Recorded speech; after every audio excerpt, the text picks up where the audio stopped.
Alright, so God bless and good afternoon to one and all. This is Brother Darren, Hebrews 9 verse 27 and John 3 verse 16 YouTube ministry. So I've decided to re-upload the presentation that I did a couple of days ago on Israel, Islam, Hamas and October the 7th, the Al-Asqa flood. And I've decided to do that because the sound quality wasn't brilliant on the first upload on the big and larger presentation. But I've also decided to split this presentation probably into 3 sections, probably timed by the hour. I think it makes it more digestible and hopefully the sound should come out a lot better on this presentation. So we'll get straight into it, no time to waste.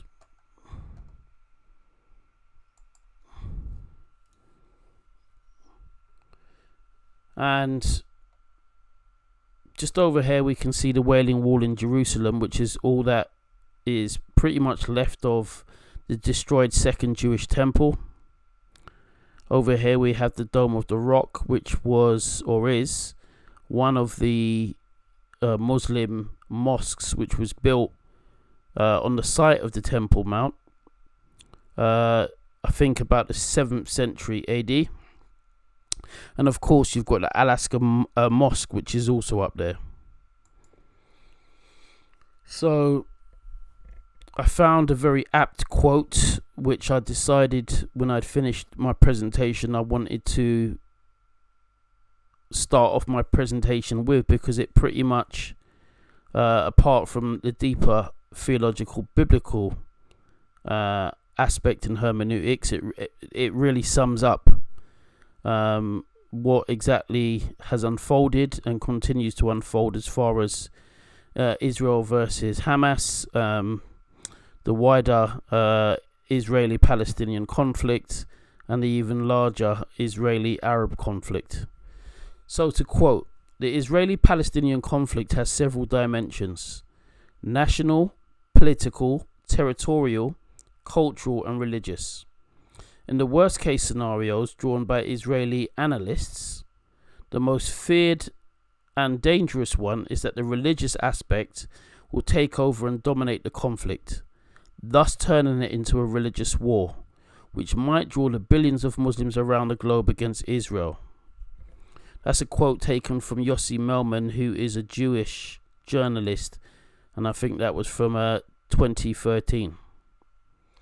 Now, following on from the October the 7th, 2023 Hamas attack, the Al-Asqa flood and the subsequent war with Israel, I set out to examine the conflict and history of the Israeli-Palestinian conflict and the wider Arab-Israeli war from the Christian theological lens and frame. In doing this, I was led to understand that via Adam, the first man, technically none of us are different, and any of us could have been a Jew, a Palestinian West Bank or Gaza resident, or even a Hamas fighter. And my sympathies and Christian sympathies should genuinely extend out and pray for peace, resolutions and the end of this conflict.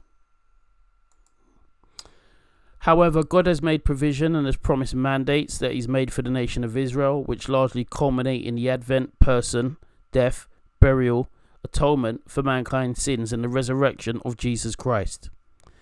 Today, I hope to bring those scriptural truths to light and to illuminate that the counterfeit religion, the false narrative and jihadi ideology in Islam has been added to the Palestinians' contention with Israel, and it's radicalized it. I express that I also feel sympathy for Palestinians and those in Gaza that are suffering and do not understand the revisionist religious ideology that has been placed on them. And there are innocent Palestinians, as well as those on the Jewish side who have suffered in the October the 7th Al-Asqa flood attack. So in my research, I've been able to determine and conclude that God's prophecies and covenant promises were and are still in place for the Jews regarding the land and nation of Israel. This includes what is still to unfold in the future for the Jews, especially pertaining to Jesus' second coming. I further concluded that Islam, from its onset historically, had acted against the Jews in order to stop or to try and negate the fulfillment of biblical prophecy in this regard. So the purpose of this presentation is not to weigh and evaluate the overall history of the conflict and offences historically, but purely and simply to examine Hamas and Islamic contention against the nation of Israel again. And we're talking going back to the 7th century, not around the sort of 1920s or even the 19th century, where most people might try to place this conflict with the Aliyahs and the movement of European Zionism. So, but it's purely and simply to examine Hamas and Islamic contention against the nation of Israel again through the perception of a Christian theological perspective and biblical hermeneutics.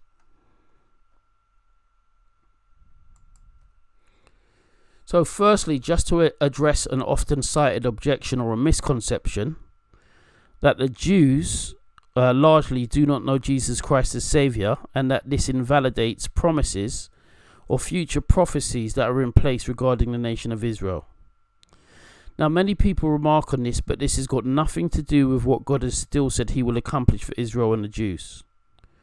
Romans chapter 9 verse 27 says this: Isaiah also cries concerning Israel, though the number of children of Israel be as the sand of the sea, a remnant shall be saved.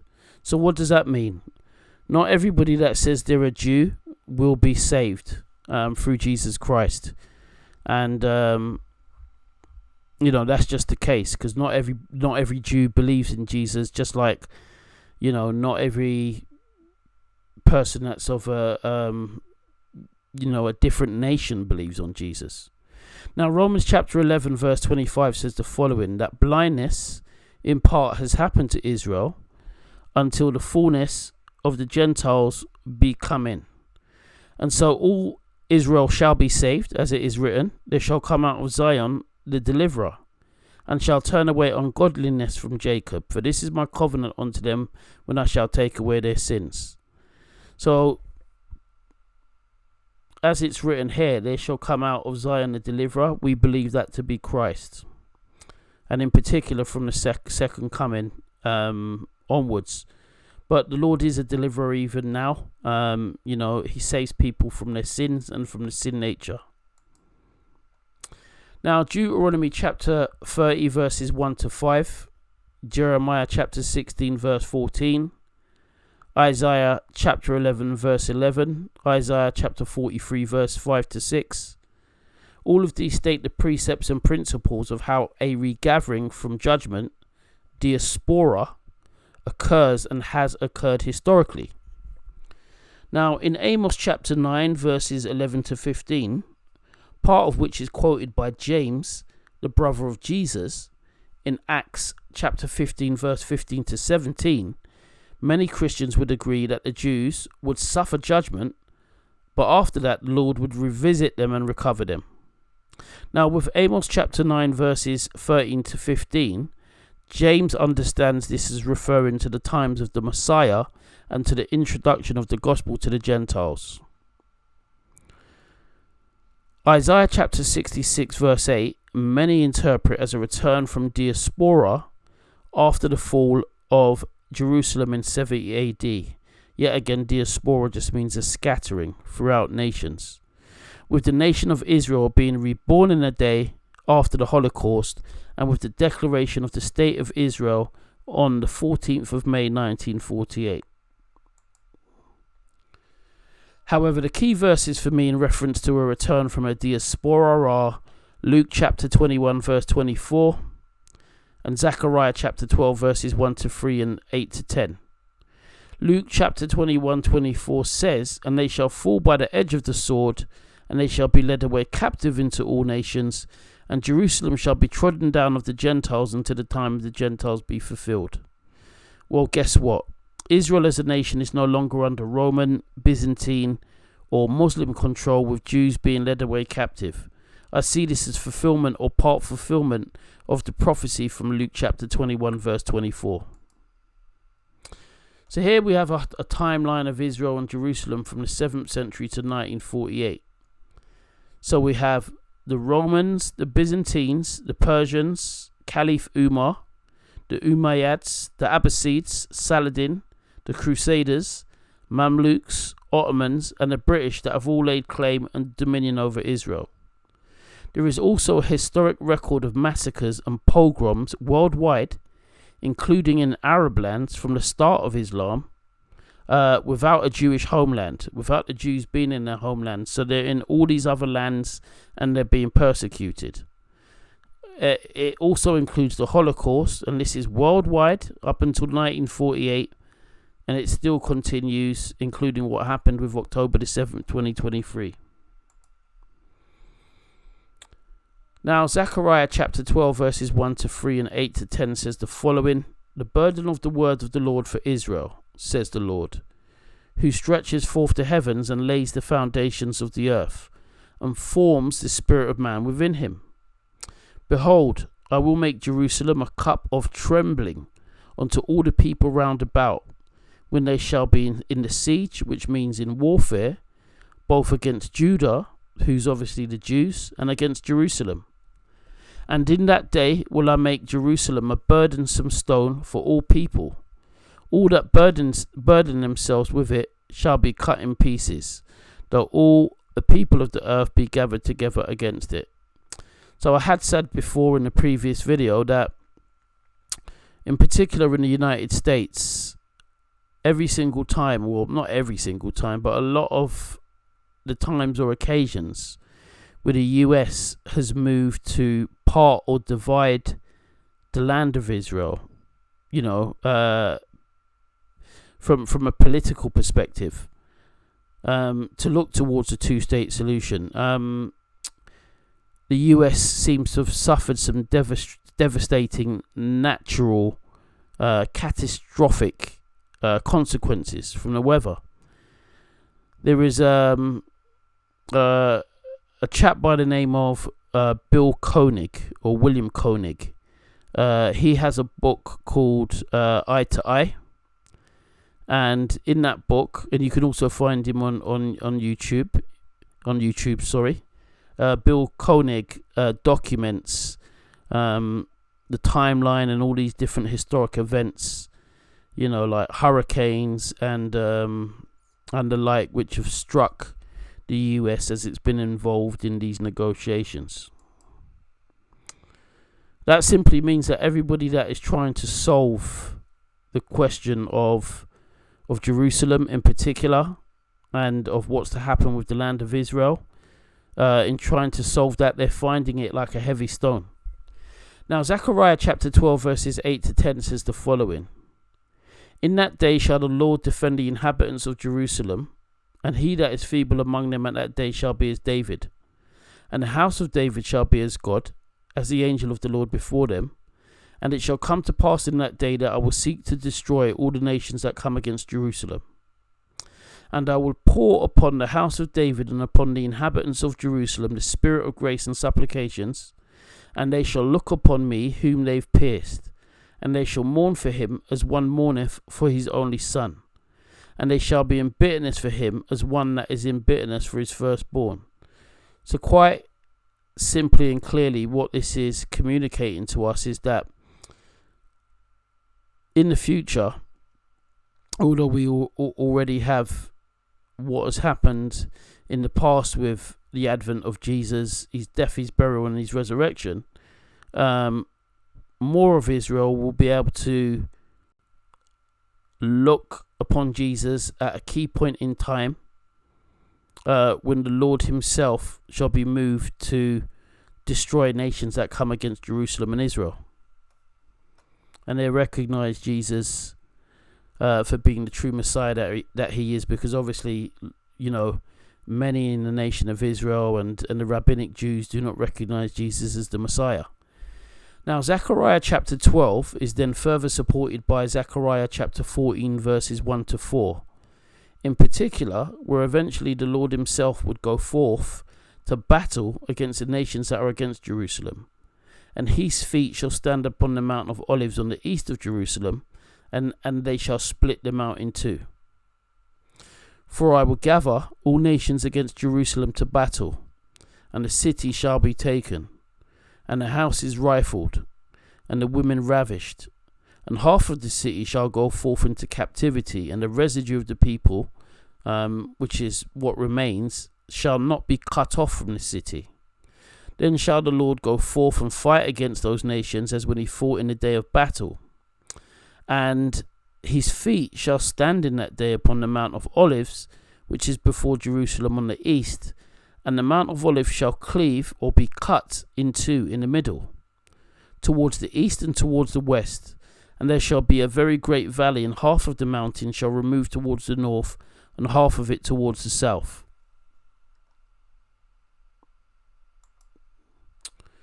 So, although Jesus has had his first coming, in the future he shall return at a critical point for the nation of Israel itself, to defend Israel and Jerusalem, and Jews will mourn as they realize in great undeniable revelation who he is. Now, in 129 to 130 AD, Emperor Hadrian renamed Jerusalem Aelia Capitolina and constructed the Temple of Jupiter Optimus Maximus on the site of the former Jewish temple. The Jews were banned from Jerusalem, and Roman Judea was renamed Syria Palestinia around 136 AD, from which is derived the name or the term Palestine in English and Philistine in Arabic. The original Philistines were a people who occupied the southern coast of Palestine more than 3,000 years ago. Enemies of the ancient Israelites, they were portrayed in the Bible as a crude and warlike race.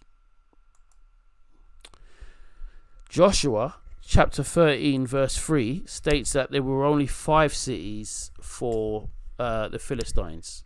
They were Gaza, which obviously is where Hamas and many Palestinians are now. You've got Ashdod, you've got Ashkelon, you've got Gath, and you had Ekron.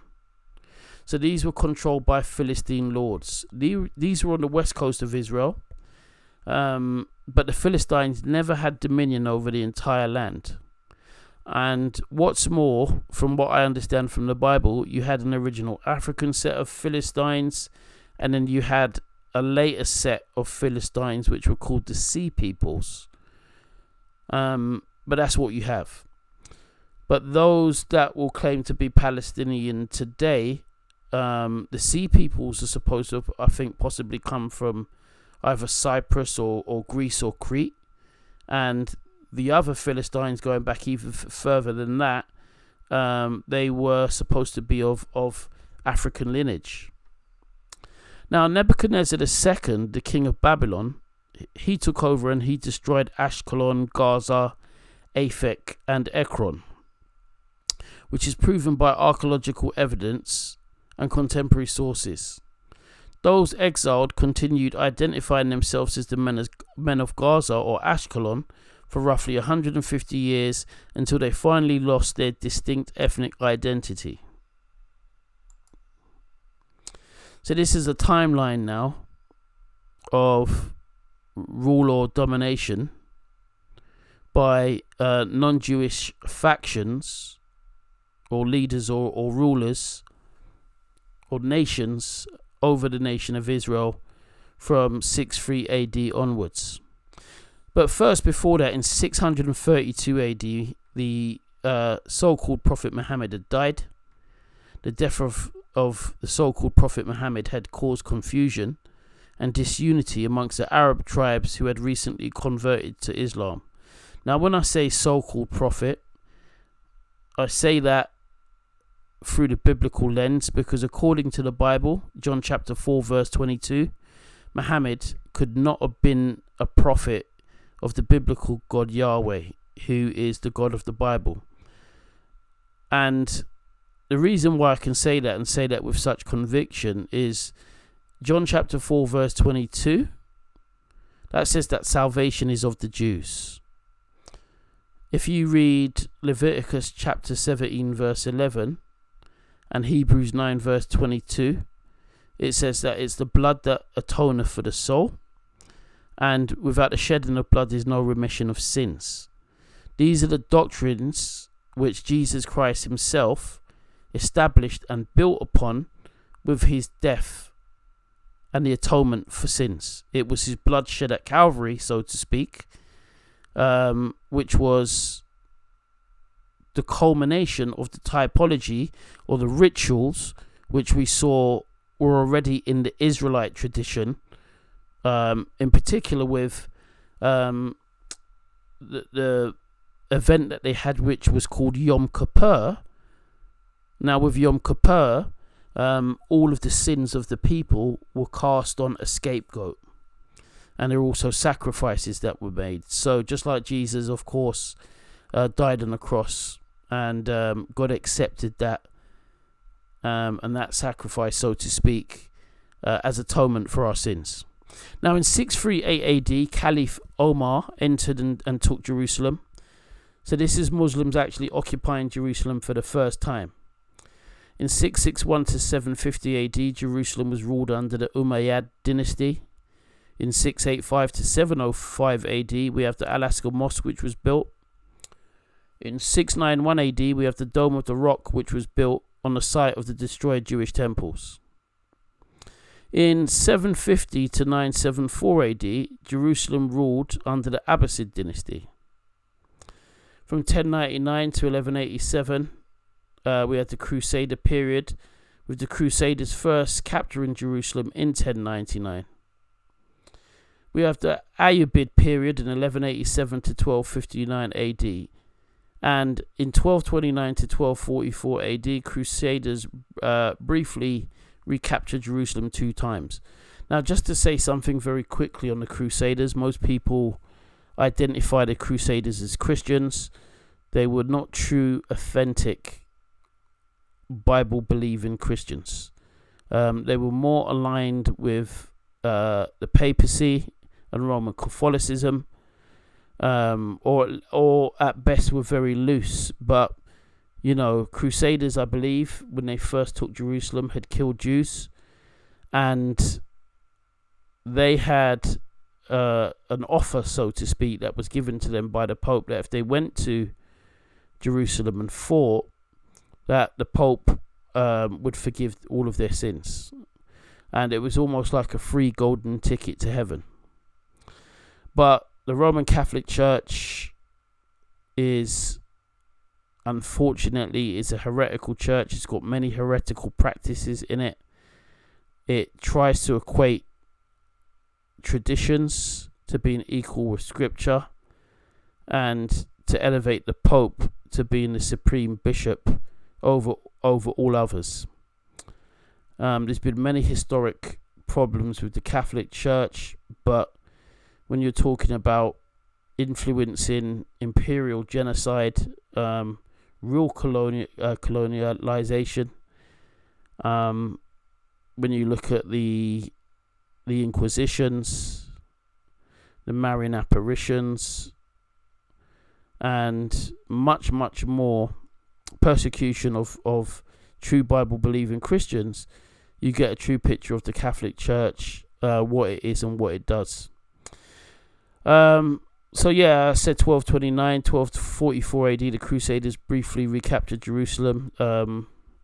They did it 2 times, I believe. 1250 to 1516 AD is the Mamluk period. The Muslim Caliph dismantled the walls of Jerusalem, and the population rapidly declined. So that's quite interesting, and I did mention that in the first and the overall presentation that I did. Israel was never entirely depopulated of Jews. There were always Jews that remained in the land, but you know, over the centuries, it appears that possibly through persecution, but also possibly through just general growth of population, non-Jewish Arab tribes and people grew in the land as well. And at one stage, I believe, until probably the 19th or 20th century, a lot, if not the majority of people that were in the land were Arab. But there were, you know, of course, indigenous Jews that had remained in the land. Now, you have the Ottoman period from 1516 to 1917 AD. and you have the British Mandate from 1917, when the Brits beat the Ottomans, and you also had World War One in that period, and the Turks were not on the side of the Allies, but that British Mandate ends in 1948.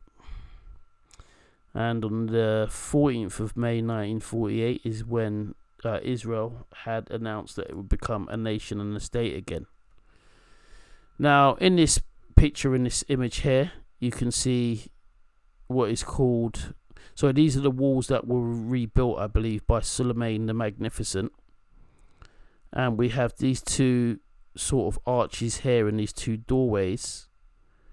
And this is what's called the Eastern or the Golden Gate. It's the eastern entrance into the city of Jerusalem, and it's believed that it had perhaps an older gate that was sort of down here around this level, but this was all rebuilt over it. And yeah, there are some interesting things that I'll bring out in the next slide. Some of it might be conjecture, but it's interesting to note here. And all throughout these grounds here, you can see what is literal graves, and they're said to be Muslim graves, but we'll discuss that on the next page. So the Golden Gate, or the Eastern Gate in Jerusalem near the Temple Mount, is a double-arched entrance gate which is now sealed. That is said to possibly be built over the Shushan, or the Eastern Gate of the previous Jewish temples. The Bab al-Rama cemetery is a cemetery that now runs alongside the Golden Gate and is said to contain the graves of several of Muhammad's companions, the Sahaba. Now, most of the Last Judgment and Messianic associations with the Golden Gate stem from the Bible. In Zechariah chapter 14 verse 4 to 5, the prophet delivers an oracle on the day of the Lord's coming.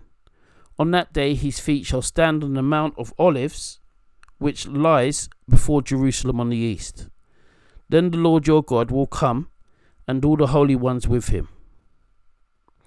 Now Ezekiel chapter 44 verses 1 to 3 indicates that the Lord has entered in through this gate, and it shall be shut, except for the prince or Messiah being Christ, although this is debated, as the prince is later seen to offer a sacrifice in Ezekiel chapter 45 verse 22, but this is considered by some to be symbolic.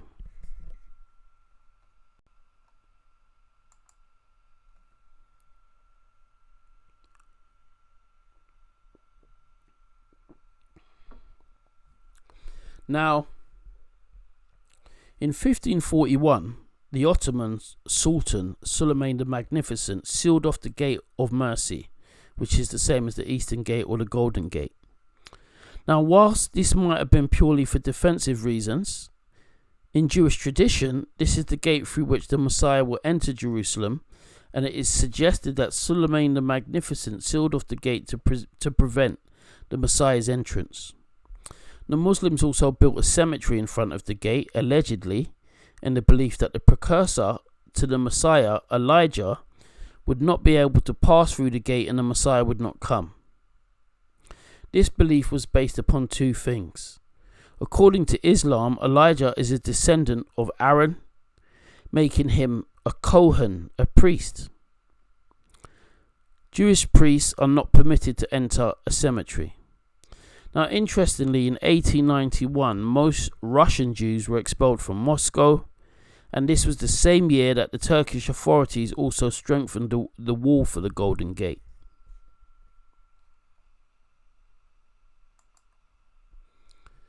Now, prior to 1948 also, Jews had known expulsion and diaspora in the land of Israel from the destruction of the Second Jewish Temple and Jerusalem in 70 AD. Israel then had known successive waves of conquerors, as I showed previously, and ruling foreign regimes up until the 20th century. The situation of Jews in Russia, with pogroms that saw roughly 100,000 Russian Jews get killed, and in Arab lands, reached a low point in the 19th and 20th centuries. Jews in most of North Africa, including Algeria, Tunisia, Egypt, Libya, and Morocco, were forced to live in ghettos. So, now the big question as far as the ongoing war is concerned, which commenced on October the 7th, 2023. Why did Hamas attack Israel? So here are the reasons I cite. Number 1. Mohammed Daif, the commander of the Al-Qassam brigades, declared in a televised speech on Saturday morning, October the 7th, 2023, that the Al-Asqa flood battle has begun. The attack on October 7th was called the Al-Asqa flood, after the Al-Asqa mosque. The Jews were labelled as Zionist occupiers, in particular post-1967 from the Six-Day War, and they were charged with various crimes that have been said to increase beyond all limits, especially in Jerusalem and for the Al-Asqa mosque. Now, Daif went on to say, our people in the interior, so that's Palestine, the 48 regions, Al-Nakab, Negev, Al-Jalil, the Golan, and the Triangle, Jenin, Nablus, Tulkarem, turned the land into flames beneath the feet of the occupiers. So where it says Palestine, 48 regions there, that just means Israel. But Mohammed Daif had said to turn this land into flames beneath the feet of the occupiers. Now, the Al-Asqa mosque is supposed to be the farthest mosque that Muhammad flew to on a winged donkey-like animal, a donkey-like creature called Burak, after a fictitious night journey that Muhammad had. The Al-Asqa mosque was built on the Temple Mount, on the ruins of what was the Royal Stoa, which was part of the Second Jewish Temple, destroyed in 70 AD. Now, traditional Islam divides the world between something called Dar al-Islam and Dar al-Harb, literally meaning the abode of Islam and the abode of war, which is to say, on the one hand, territories where Islam reigns supreme, and territories essentially where Muslims rule. Now, territories that Islam has already conquered and claimed for Muslims should be clung to by any means and should never be ceded back to the world of disbelief. That's how traditional Islam saw, lands and places that it had conquered. Now, from this basis, as I've just explained, Israel and Jerusalem, with these mosques, such as the Al-Asqa Mosque, which was placed on top of the ruins of the destroyed Jewish temple, are considered the conquered land of the Ummah, the Muslim nation, and they're never to be yielded. This can particularly be found in the Hamas 2017 covenant, which states under the section The Movement that Jerusalem is the capital of Palestine. Its religious, historic and civilizational status is fundamental to the Arabs, Muslims and the world at large.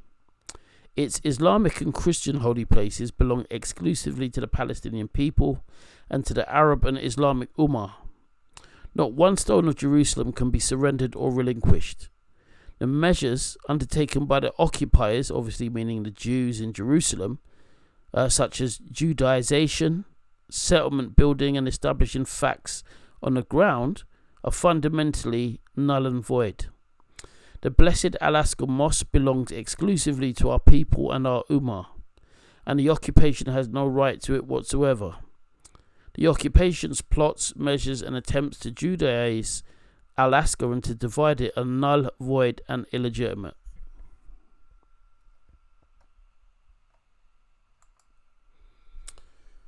So let's have a look at Hamas's original 1988 charter and see what that says. And that says that the goals of Hamas are such: the Islamic resistance movement is a distinguished Palestinian movement whose allegiance is to Allah and whose way of life is Islam. It strives to raise the banner of Allah over every inch of Palestine. That's Article 6. Now, on the destruction of Israel, it says Israel will exist and will continue to exist until Islam will obliterate it just as it obliterated others before it. Hamas's original 1988 charter states the exclusive Muslim nature of the area. The land of Palestine is an Islamic waqf, holy possession. It's consecrated for future Muslim generations until Judgment Day. No one can renounce it or any part or abandon it or any part of it. Article 11. Palestine is an Islamic land. Since this is the case, the liberation of Palestine is an individual duty for every Muslim wherever he may be. That's Article 13.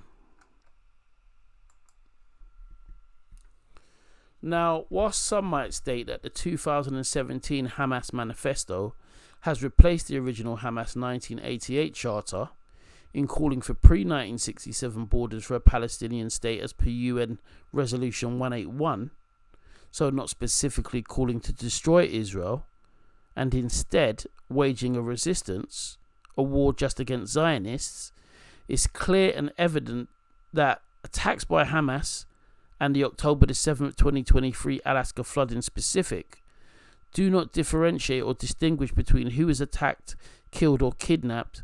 So this contradicts the new narrative whereby they're saying essentially they're only targeting Zionists or out to get rid of Zionists.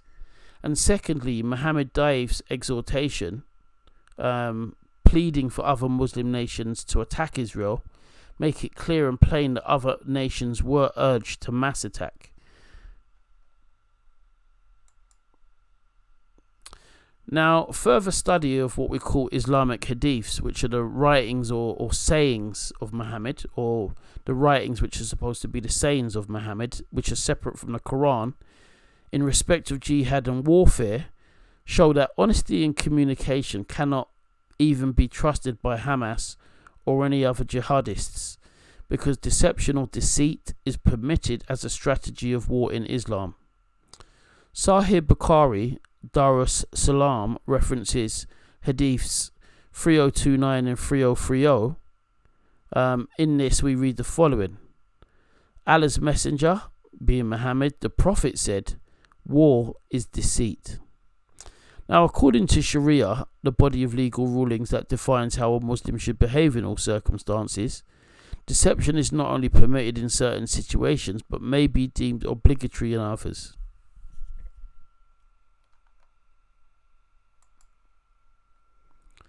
The doctrine of taqiyya. What is the meaning of taqiyya?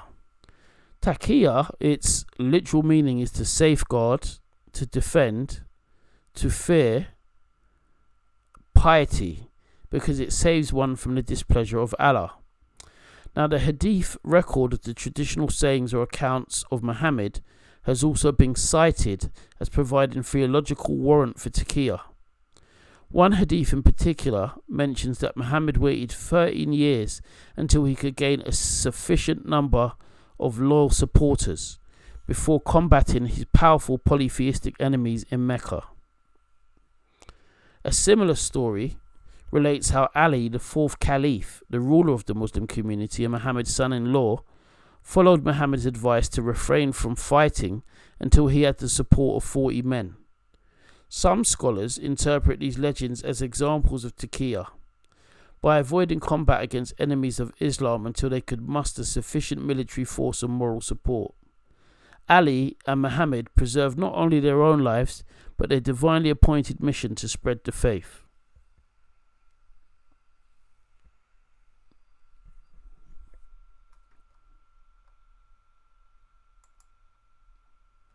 So continuing on with Mohammed Daif and reasons I'm citing as to why Hamas attacked Israel.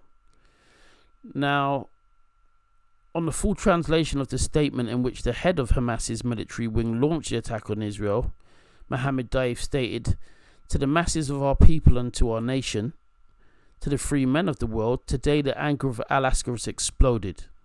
The anger of our people, the anger of our nation, the anger of the free men of the world, of the righteous fighters. The time has come for you to make this criminal enemy understand that their time is up, and to kill them wherever you confront them and expel them from where they expelled you." That's Surah 2, 191. Mohammed Daif continued, "Do not kill the elderly and children, and remove this filth from your land and from your holy things. Fight, and the angels will fight with you. God will guide you and will release his angels for you and will fulfill his promise for you. However, elderly and some children did die in the October the 7th attack, according to data which was released by the Israeli National Council for the Child. 38 children were killed in Israel on October the 7th during the Hamas-led terrorist onslaught. In addition, 42 children were abducted to the Gaza Strip by Hamas and other terrorist organizations.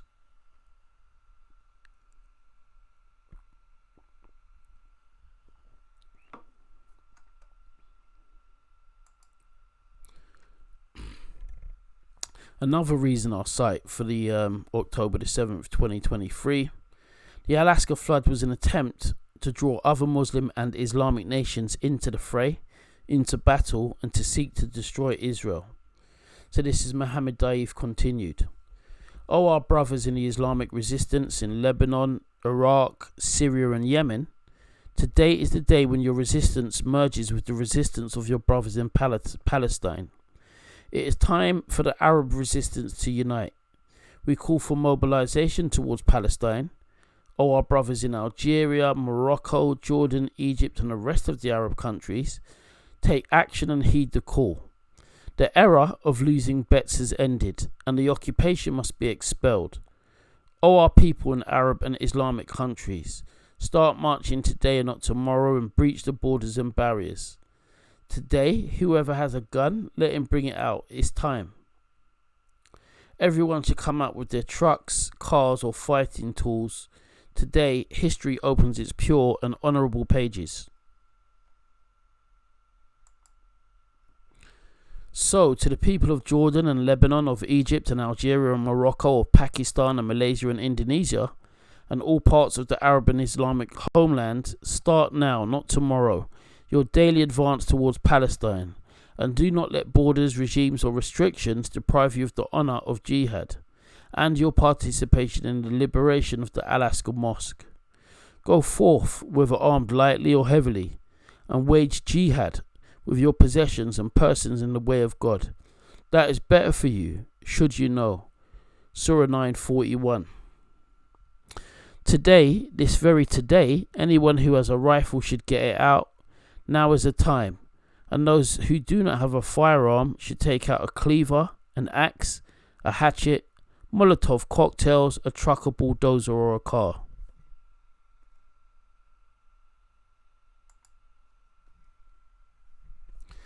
Now, Hamas's extremism is rooted in ideologies that predate the establishment of Israel in 1948.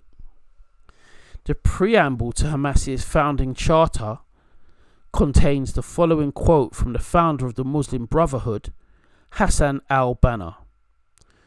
Now, Hassan al-Banna said Israel will exist or will continue to exist until Islam will obliterate it, just as it obliterated others before it. Now, in August 1948, al-Banna told the New York Times that Palestine is a Muslim question, not an Arab question, because the city of Jerusalem is the site of the sacred Al-Asqa Mosque, and that even if we're beaten now in Palestine, we will never submit. We will never accept the Jewish state.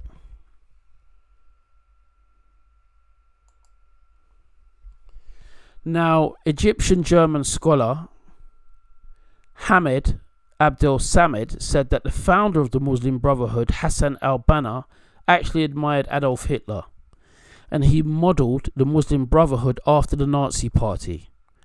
He had made these remarks in an interview that aired on Al-Hurra TV in the United States on June the 20th, 2021. Abdel Samad said that following the Mufti of Jerusalem, Hajj Amin al-Husseini's ties with Hitler, al-Banna had spread pro-Hitler propaganda and followed his example in forming the Muslim Brotherhood. He explained that the Muslim Brotherhood, like the Nazi Party, is a political party that relies on an armed militia, and that it has an ideology of an inspiring leader-saviour. And the term used to describe al-Banna, guide, was borrowed from the German term Führer.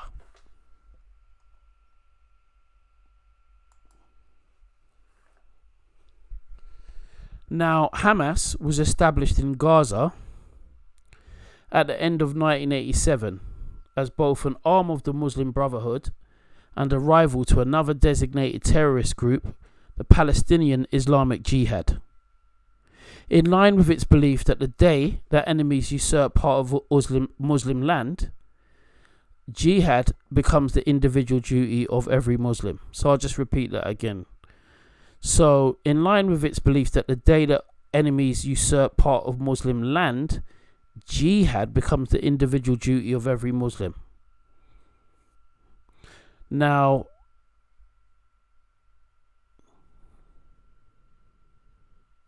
yeah, I mean, that just speaks for itself.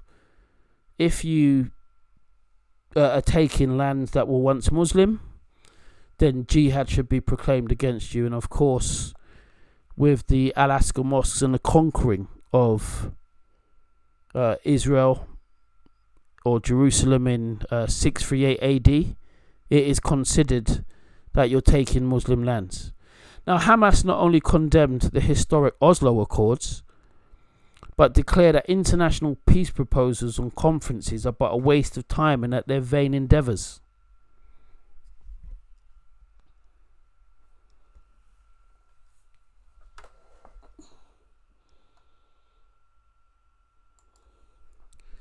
Now, Sheikh Ahmed Yassin, who was the founder and spiritual leader of Hamas, after a child accident left him a quadriplegic, he devoted his early life to Islamic scholarship and he studied at the Al-Azhar University in Cairo, the birthplace of the Muslim Brotherhood. It was there that he formed the belief that Palestine was an Islamic land consecrated for future Muslim generations until Judgment Day, and that no Arab leader had the right to give up any part of this territory.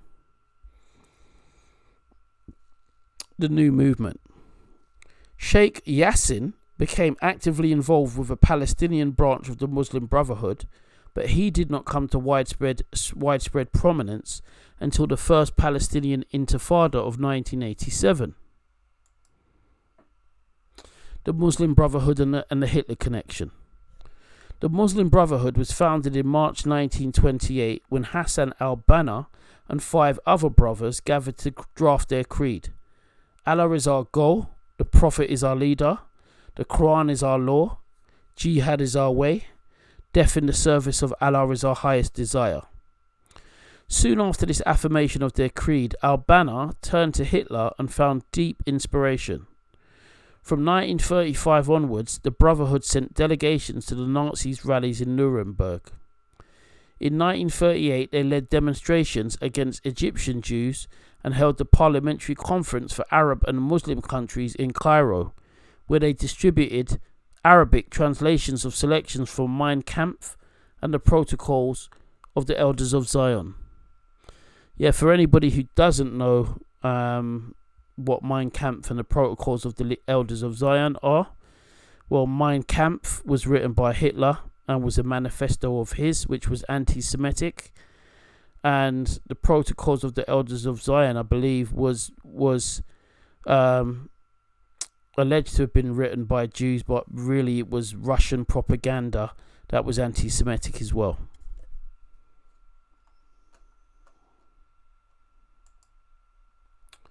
Another reason that I cite for the October the 7th Al-Asqa attack is because of a proxy war and the propaganda generated off of that for the Sunnis versus the Shias.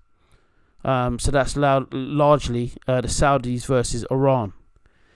As well as Hamas receiving significant funding from Iran, which they openly declare. Now, there is large funding for Hamas from Iran with the aim to be able to fulfill Islamic theological text eschatology and to see the Jews destroyed, to bring about the Mahdi and the Islamic version of Jesus,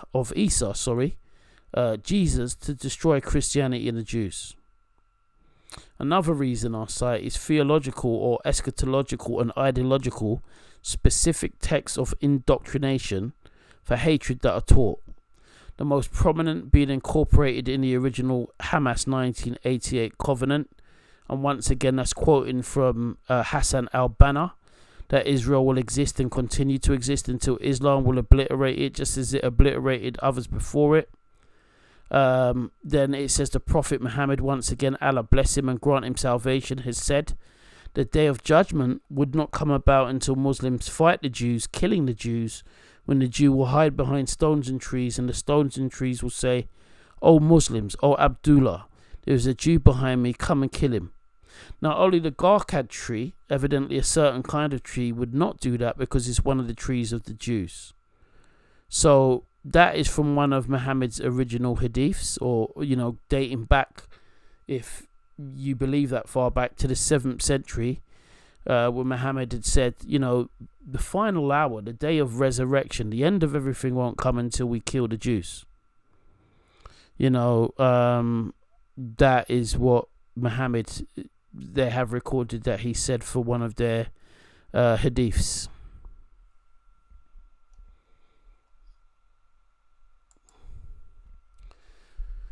Another reason our site, which is not, well, it's dating, it's going back to what I was saying before, about the theological, eschatological and ideological specific texts of indoctrination for hatred that are taught. So Al-Husseini himself, the Grand Mufti of Jerusalem, he quotes in a pamphlet for the 13th SS Hanshkar Division, translated as Islam Izidofsto, Islam and Judaism, something which closed with a quotation from Bukhari Muslim by Abu Hurairah, stating that the day of judgment will come, I should say, when the Muslims will crush the Jews completely, and when every tree behind which a Jew hides will say, there is a Jew behind me, kill him. Now, Husseini had travelled to Germany. He was enlisted by Hitler, and Husseini was promised by Hitler that the Nazis would look to move on to the Jews in the Arab region of the world after Hitler had finished with his final solution and the death camps, the concentration camps in Europe, and wiped them out. And to quote, at some moment, the German armies would in the course of this struggle reach the southern exit from Caucasia. As soon as this had happened, the Führer, Hitler, would on his own give the Arab world the assurance that its hour of liberation had arrived. Germany's objective would then be solely the destruction of the Jewish element residing in the Arab sphere under the protection of British power.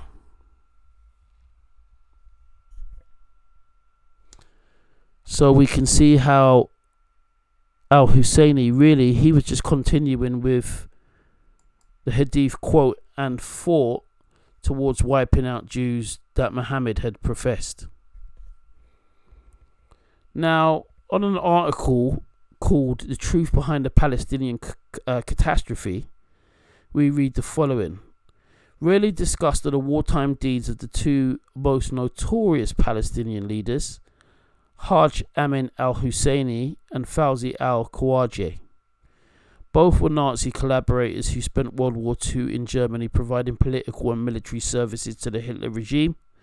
In their 2010 book, Nazi Palestine, The Plans for the Extermination of the Jews, German historians Klaus Michael Malmann and Martin Coopers documented that if the Nazis had prevailed at the Battle of El Alamein and conquered Palestine, Al-Husseini would have been flown home to supervise a final solution for the Jews of Palestine.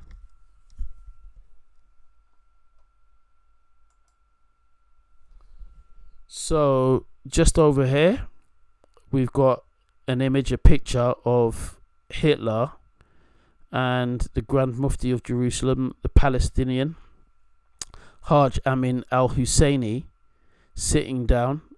What they were discussing in particular, we do not know. But we know that Al-Husseini had a radio program broadcasting anti-Semitic propaganda. We know that he was involved with, I think in Poland in particular, with opposing Jewish immigration out of Poland when there were concentration camps and the gassing of Jews. And, we obviously know of his collaboration with Hitler to try and achieve a greater massacre of Jews than just in Europe.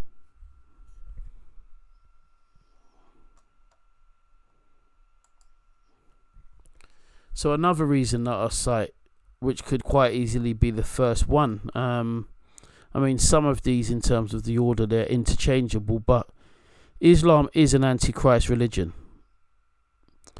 It states that Jesus is not the Son of God and that he didn't die for our sins and that he wasn't resurrected. You can read Surah chapter 4, verse 157 in the Quran, or Ayat 157. Now, Surah chapter 17, verse 111 says in Sahih International, which is one of the translations of the Quran, and say, "Praise to Allah who has not taken a son and has had no partner in his dominion and has no need of a protector out of weakness, and glorify him with great glorification." Now, Surah chapter 39 verse 4 and Surah chapter 6 101 agree on the actuality that Allah does not have a son, but they contradict each other in the issue of ability or possibility. Now, 1 John chapter 2 verses 22 to 23 says this: "He who has not the Son has not the Father. Who is a liar, but he that denieth that Jesus is the Christ? He is Antichrist that denies the Father and the Son. Whosoever denieth the Son, the same doesn't have the Father. He acknowledges the Son has the Father also." So once again, Islam, as you can see from this passage, it is literally Antichrist because it doesn't put Jesus with his Father. Allah is the Father to no one. As it says again in Surah 17 verse 111, "Praise to Allah who has not taken a son and has no partner in his dominion." Unlike the God of the Bible, who, the Father Yahweh, has Jesus the Son and the Holy Spirit, in triune relationship with him.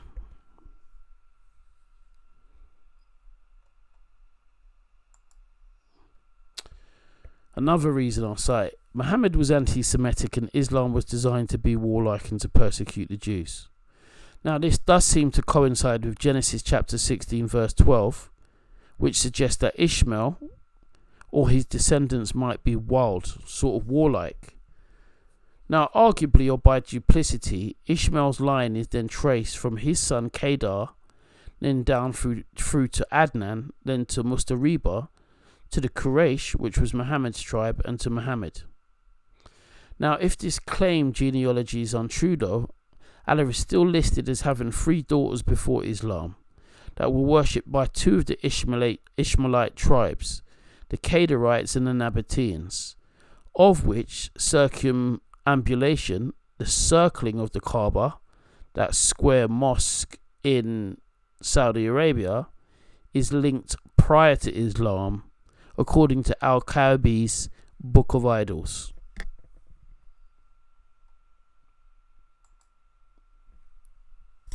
Another reason which I'll cite: the false angel Jibril, which gave the Quran to Muhammad, he gave a different gospel. See Galatians chapter 1 verses 8 to 9, and he gave a different type of Jesus. Also, the 3 original Jewish tribes of Medina, the Banu Nadir, the Banu Qunayu, and the Banu Karatsu, had seen their numbers dwindle, and 600 to 900 Jews of the Banu Karatsu were beheaded, allegedly for treachery, after Jibril informed Muhammad that the battle was not yet over for the Jews of the Banu Karatsu. Now, there are also hadiths which say that Jibril is the enemy of the Jews, or so say the Jews, but the Jews themselves have never claimed this. We don't have any Jewish genuine texts that would say that the Jews themselves would have Gabriel as their enemy. We only find that within Islamic thought. So it just shows you how deceitful and how deadly the interpretations sometimes in Islamic theology are. Now, the Hadith Sahih Muslim 1767a and a few other hadiths state that it was heard that Muhammad said, "I will expel the Jews and Christians from the Arabian Peninsula and leave none but Muslims."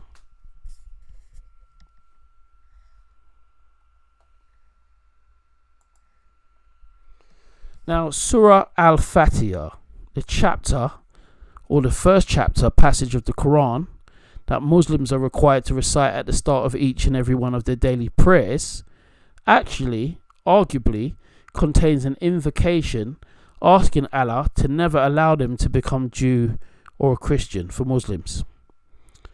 In verses 6 to 7, Muslims pray that Allah guides them to the straight path, saving them from the path of those who have incurred his anger or those who have gone astray. Show us the straight way, the way of those on whom you've bestowed your grace, those whose portion is not wrath and who don't go astray. That's taken from the Yusuf Ali version of the Quran. Now, according to the Muslim sources, the Jews are the ones who have incurred Allah's wrath, his anger, and the Christians are those who have gone astray. This interpretation is graded as Hassan, which means good. English reference, Volume 5, Book 44, Hadith 3954. It is also quoted by classical Islamic tafsir writer Al-Jalalain in Tafsir. Tafsirs are commentaries, by the way. Now, the following narrations are taken from Sahih, which means good or excellent, Muslim, chapter 8. The throwing of non-believers in hellfire for believers as divine grace and mercy. They tell us some Muslims will earn their place in paradise and be expelled from hellfire by Allah on the day of resurrection, as Christians and Jews actually take their place in hell, so they get swapped. This is according to Islamic thought and belief. Abu Burda reported on the authority of his father that Allah's apostle, may peace be upon him, said, "No Muslim would die, but Allah would admit in his stead a Jew or a Christian in hellfire." The reference for that is Sahih Muslim 2767b. The in-book reference is Book 50, Hadith 58. And the USC MSA Web English reference is Book 37, Hadith 6666.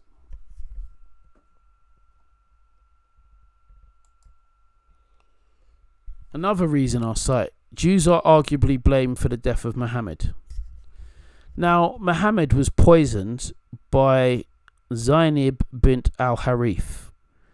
She was a female Jew. She wasn't a Christian or anything. And that was done after Muhammad and his forces had besieged and killed the Jews that were at Khaybar. And she did this to test if he was a real prophet. And he died some years later. Sources from that are Ibn Sa'id, page 249 to 250. And from Tabari, volume 8, pages 123 to 124. Now, ironically, when you go to the Quran, Surah 69, verses 44 to 46 says the following: "And if Muhammad had made up about us some false sayings, we would have seized him by the right hand. Then we would have cut him from the aorta." Now, the aorta is one of the valves that goes into your heart, I believe, if my biology still serves me right, or my human biology. Now, Sahih Bukhari 26174428, in that we read about Muhammad's death: "O Aisha, I still feel the pain that was caused by the food that I ate at Khaybar," meaning this poisoned food, to test if he was a true prophet. And at this time, I feel as if my aorta is being cut from that poison. And this is from Tabari, Volume 8, page 123 to 124 as well. However, this admission from Muslims would actually be hard to accept officially, as it literally testifies that he's a false prophet.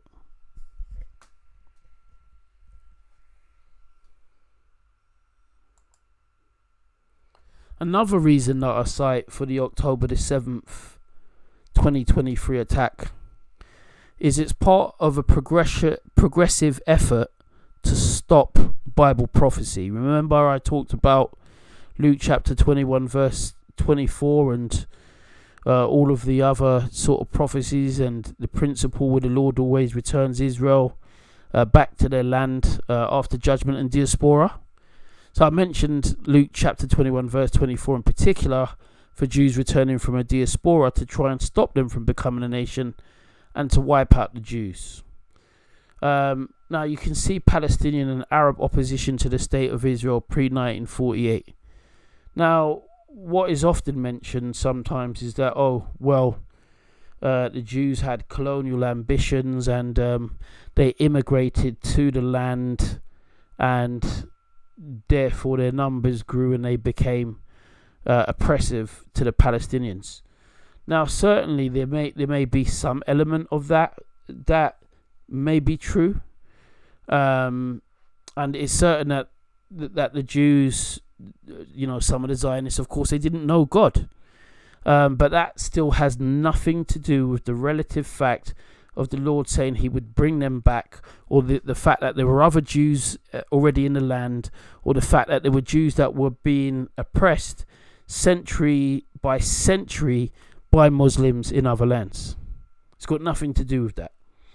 Okay, and that's where people try to often seek an escape hatch or an escape mechanism. If you trace back to what they will say is the start of the Jewish-Palestinian conflict, that's where people will try to really sort of bunker down and have their polemic in the fact that these Jews, the European Jews, even though they were coming from oppression, that it's all their fault and they're invaders. But forgetting the fact that there were Jews already in the land, and the European Jews, Russian Jews, Ukrainian Jews were suffering persecution, as well as the Jews that were in all these different Arab and Islamic lands. But anyway, even with that, we have violence that increased against the Jews after the Balfour Declaration. Then we have the 1947 to 1948 civil war in Mandatory Palestine. We're in 1948 in January. The hostilities really picked up against the Jews, and I believe Jerusalem suffered a blockade from al-Husseini, and they were cut off from being able to receive supplies in there. So we have that in the 1947 to 1948 civil war in Mandatory Palestine. I think that was lost between March to May of 1948. And then on the 15th of May 1948, we have the War for Independence, after the Jews had announced the State of Israel on the 14th of May after the expiry of the British Mandate. So we have all of that, and then we have Palestinian involvement in the 1948 Israeli war for independence, or the Arab-Israeli war, and further on. Now, on the 2nd of December 1947, this is going back to the 1947 to 1948 civil war in Mandatory Palestine. On the 2nd of December 1947, 3 days after the UN vote, vote and the resolution 181 for the partition of Mandatory Palestine into a state for the Jews and one for the Palestinians, the ulama, the chief scholars of theology of the University of Al-Azhar in Cairo, perhaps the most important arbiters and authorities in the Sunni Muslim world, they declared a worldwide jihad in defense of Arab Palestine. And another thing which is actually quite interesting, which I actually forgot from my original presentation, was that the Ottomans, when they were losing, or in battle should I say, or going to war, around the time of 1917, they also declared a jihad. They wanted others to come and fight and get in on the act. And all of these things are just signs to me that they were determined to wipe out and to stop the Jews. I'm not saying all the Palestinians or all Muslims in general, but I'm saying this is the way throughout history that Satan, the devil, has worked.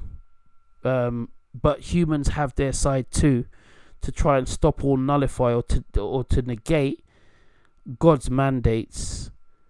Not just for those who will become Christians, but for anything that God has said and declared that he will do. Because if you can stop prophecy being fulfilled, then you prove God to be something that he's not. And, God is sovereign. But let's continue on. So to try and stop Bible prophecy continued. Now, in an article on Reuters, October the 28th, 2011, which was entitled Abbas Faults Arab Refusal of the 1947 UN Palestine Plan, we read the following. Arabs made a mistake by rejecting a 1947 United Nations proposal that would have created a Palestinian state alongside the nascent Israel. Palestinian President Mahmoud Abbas said in an interview aired on Friday. Now, he said Palestinian leaders have always insisted, Palestinian leaders have always insisted that General Assembly Resolution 181, which paved the way for Jewish statehood in parts of then British-ruled Palestine, must be resisted by Arabs who went to war over it. Now, when the interviewer suggested that the reason was Jewish leaders' acceptance of the plan and its rejection by the Arabs, Abbas actually said, I know, it was our mistake. It was our mistake. It was an Arab mistake as a whole. So what are they actually saying? Are they just stating, or on record by Abbas, who is the leader of the, I think even now, of the Palestinian Authority in the West Bank, he's not stating in this particular statement, when really questioned and asked about it, he's not crying out. I'm not saying that he would deny it, that of course it's down to Zionist Jews. He's saying, look, we made a mistake by not allowing the Jews, obviously including the Jews that was already in the land, the history of the Jews that was in the land. We made a mistake by rejecting this, this UN partition plan, or by not negotiating and trying to see what we could get. So, that's that. He did say it was our mistake, it was an Arab mistake as a whole, but why did they punish us for this mistake for 64 years? Now, that part I don't agree with, because Palestinians and yet again, not every single Palestinian, but those that would be radical or militants, have continuously fought against Israel.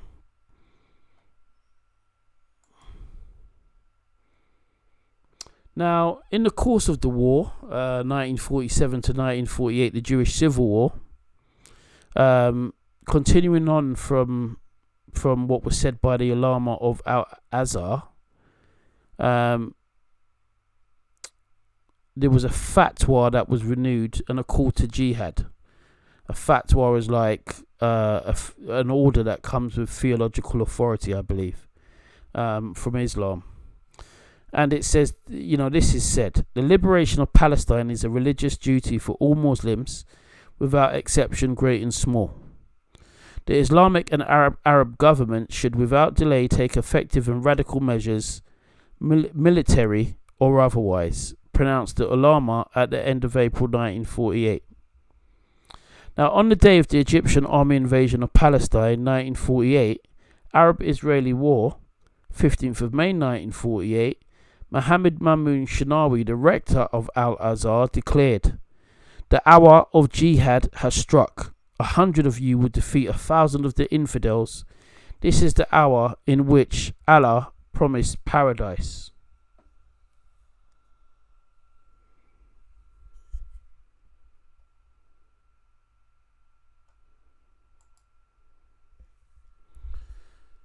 So yeah, again, continuing on with one of the reasons for the Al-Asqa flood attack. One of the reasons for it was it's a progressive part which comes in the spiritual to try and stop Bible prophecy. But continuing on with that and looking a little bit more at aside with the Palestinians, the PLO, the Palestinian Liberation Organization, they were formed in 1964. Terrorist attacks by the group grew more frequent. In 1965, 35 raids were conducted against Israel. In 1966, the number increased to 41. In just the first 4 months of 1967, 37 attacks were launched. The targets were always civilians. Now, on June the 1st, 1967, the PLO leader Shakari had crowed, "This is a fight for the homeland. It's either us or the Israelis. There's no middle road. The Jews of Palestine will have to leave. We will facilitate their departure to their former homes. Any of the old Palestine Jewish population who survive may stay. But it is my impression that none of them will survive. We shall destroy Israel and its inhabitants, and as for the survivors, if there are any, the boats are ready to deport them."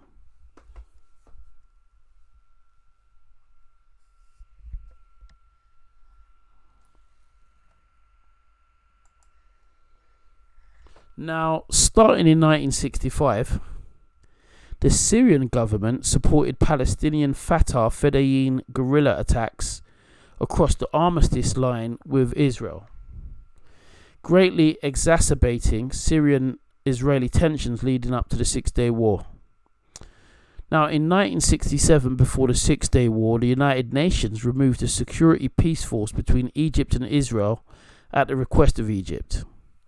Russia falsely stated that Israel were about to attack before the war had started. Israel's victory in the Six-Day War resulted in its control of the West Bank, including East Jerusalem, the Gaza Strip, the Sinai Peninsula, and the Golan Heights.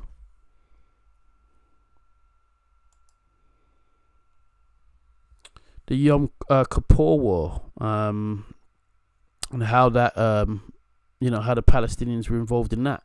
Now, the war began on the 6th of October 1973 when the Arab coalition, led by Egypt and Syria, jointly launched a surprise attack against Israel on the Jewish holy day of Yom Kippur, which had occurred during the 10th day of the Islamic holy month of Ramadan. Now, during the course of the war, Palestinian militias from southern Lebanon launched several attacks on Israeli border communities.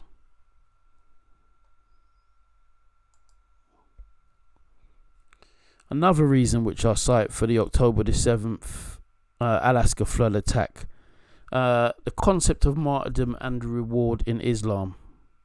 For example, the concept that you'll receive 72 wives or 72 virgins if you die in jihad, which is taken from Sunan al-Tirmidhi, 1663, Sahih, from the Hadiths. Now, as part of this concept, Hamas presents martyrdom as the epitome of jihad and of Islamic belief. The end goal of jihad is the destruction of Israel and the elimination of the Jews. A shaheed is a martyr, and they're considered to be one whose place in paradise is promised according to these verses in the Quran. Surah 3, 169 to 170. The martyr is accorded provision of a very high caliber in heaven. Now, under Fighting for the Cause of Allah, Jihad, Sahih al-Bukhari 2797, we read that Muhammad said, I would love to be martyred in Allah's cause and then get resurrected. And then get martyred and then get resurrected again. And then get martyred and then get resurrected again. And then get martyred.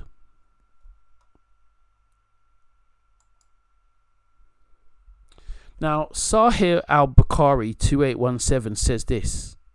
The Prophet said, nobody who enters paradise likes to go back to the world even if he got everything on the earth, except a mujahid. A mujahid in its broadest sense is a Muslim who fights on the behalf of the faith of the Muslim community, the Ummah. So it's a fighter. And that mujahid, he's the only one that would like to go back to the world. He's the only one that wishes to return to the world, so that he may be martyred, killed 10 times because of the dignity that he receives from Allah. So it's very prestigious and almost a sure way, a golden ticket to get to heaven if you supposedly die as a martyr. So you can imagine how incentivized and radicalized some of the Muslim and Palestinian fighters are. Now, a man came to Allah's apostle and said, instruct me as to such a deed as equals jihad, to fight in reward. And Muhammad had replied back, I do not find such a deed. Now, we also read that I heard Allah's apostle said, the example of a mujahid in Allah's cause, and Allah knows better who really strives in his cause, is like a person who fasts and prays continuously. Allah guarantees that he will admit the mujahid in his course into paradise if he's killed. Otherwise, he will return him to his home safely with rewards and war booty.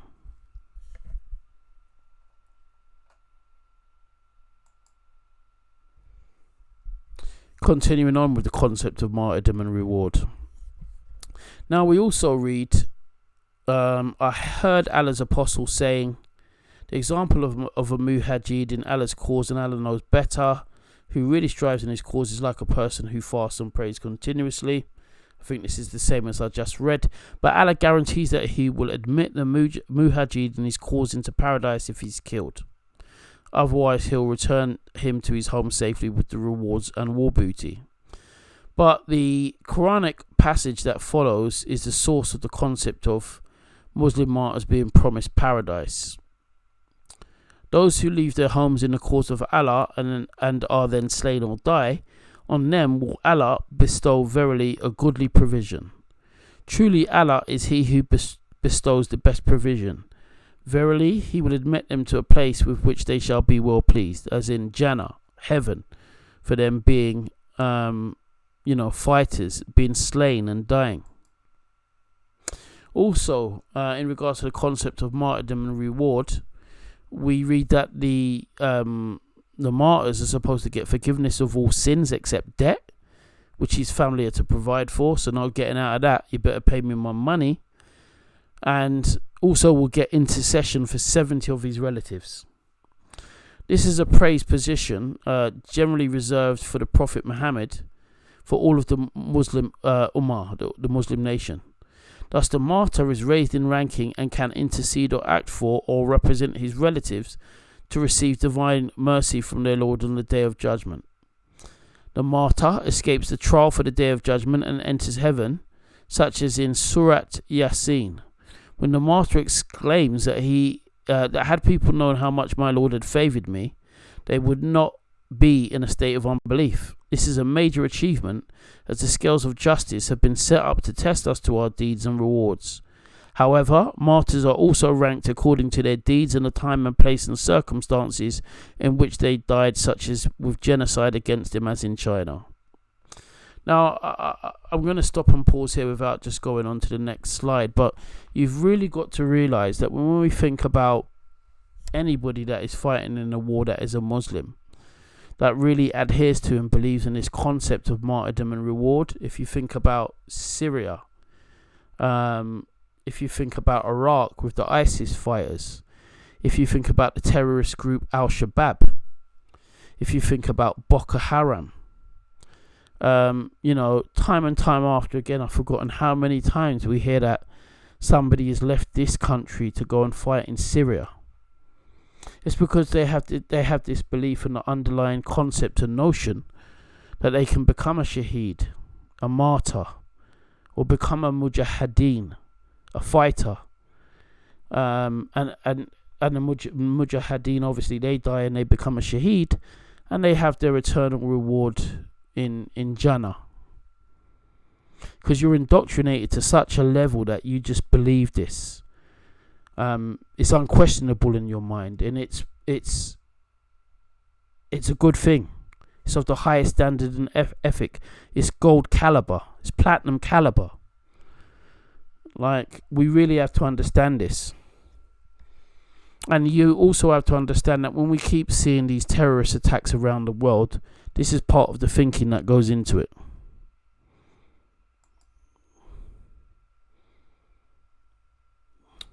So this is continuing on with one of the reasons for the October the 7th Al-Asqa flood attack.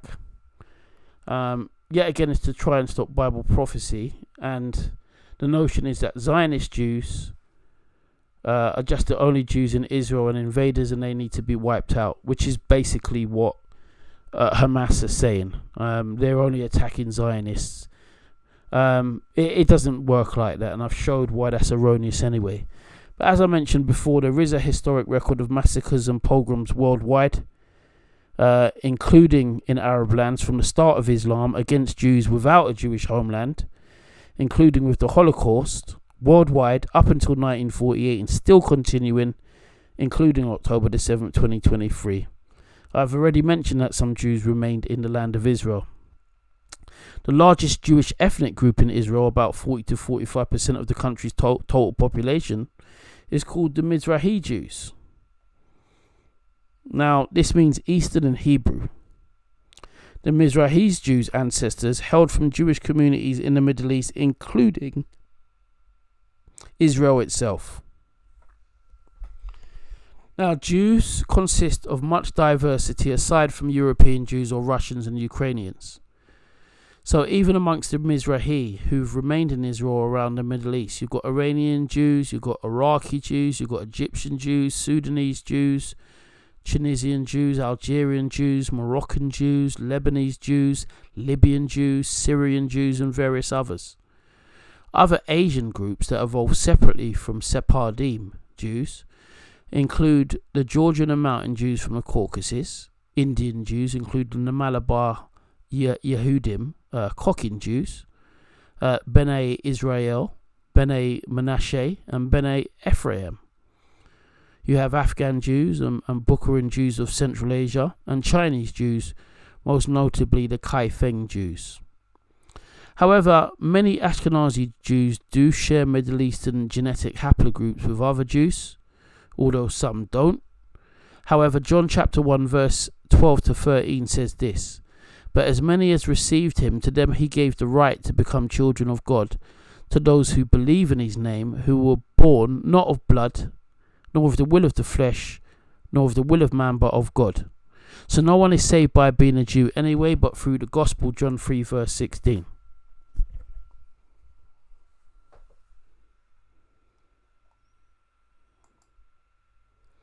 Now, several months before the Eastern European Jews landed in the port of Jaffa to expand and revitalize the local Jewish community, another group of Jews had arrived, but to much less historical fanfare. These were the Yemenite Jews, most of them from the city of Sana'a, who had set out on an arduous journey to the land of Israel shortly after the festival of Shavuot in May 1881. From 1951 to 1952, Operation Ezra and Nehemiah airlifted between 120,000 to 130,000 Iraqi Jews to Israel via Iran and Cyprus. The massive emigration of Iraqi Jews was amongst the most climatic events of the Jewish exodus from the Muslim world. Jews were documented as being in Iraq and Iran before the birth of Christ, after the destruction of the Jewish Second Temple, and the diaspora that was suffered there.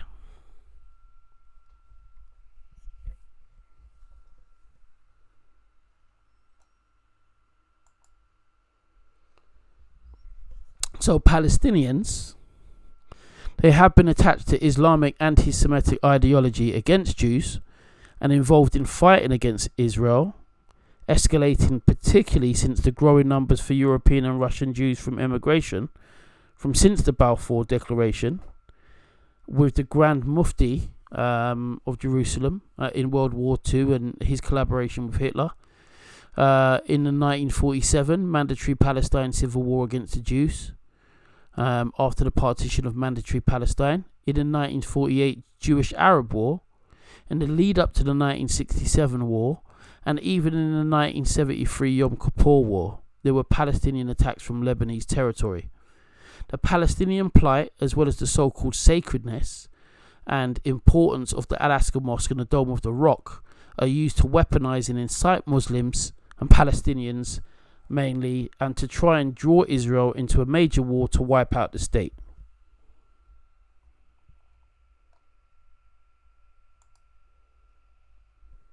There is also wrong, violence and transgressions on the Israeli side too.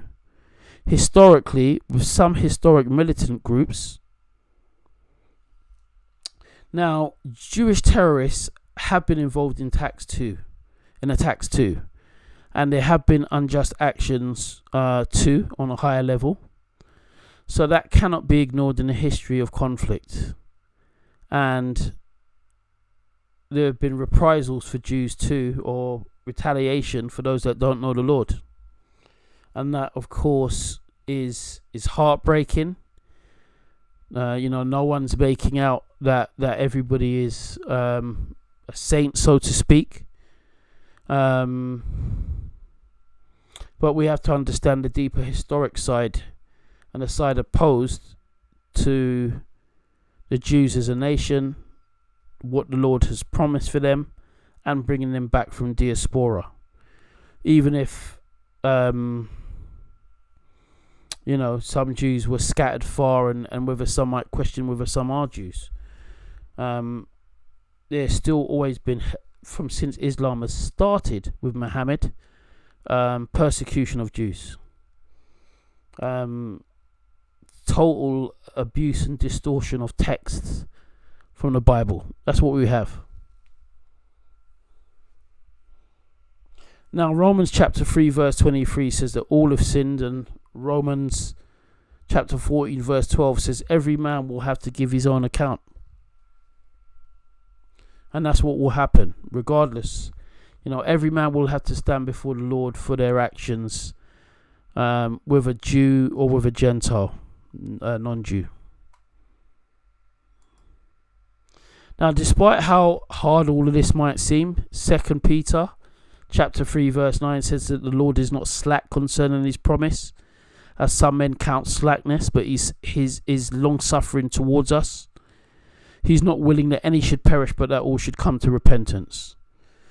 God wants Palestinians saved just the same as any Jew or Gentile, through his son Jesus Christ.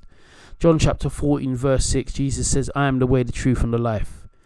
Therefore, it is imperative that Christians continue to reach out with love, explain things such as the history and biblical context where necessary, and pray for Palestinians and Muslims to come to Christ.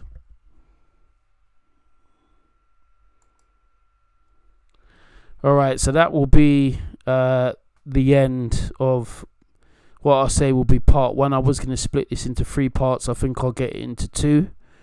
I've been a bit swifter in terms of the recording and my rate of speech.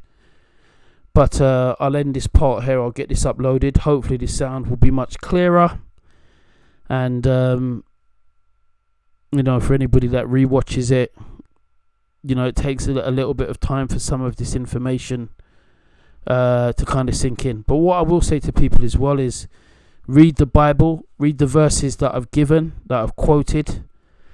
Understand that just because somebody's a Jew, it doesn't mean they'll be saved any different or in any way, shape or form which is different from an atheist or a Muslim.